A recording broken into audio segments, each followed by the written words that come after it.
બાપ દીકરીના સોદા ન હોય, દીકરીને કોઈ દી વેચાય.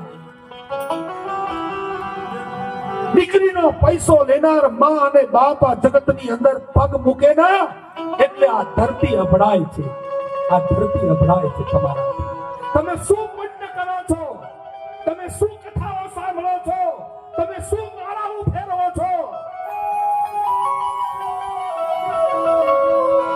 શું તમે કથા સાંભળી?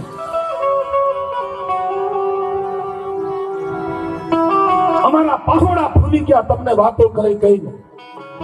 તમારા ધર્મ ગુરુ ગાદીઓ તમને કઈ કઈ અને આજ તો મેં શબ્દ સાંભળ્યા છે તમારા ગુરુ ગાદીના, અને એમ થયું કે તમે શું કરો છો?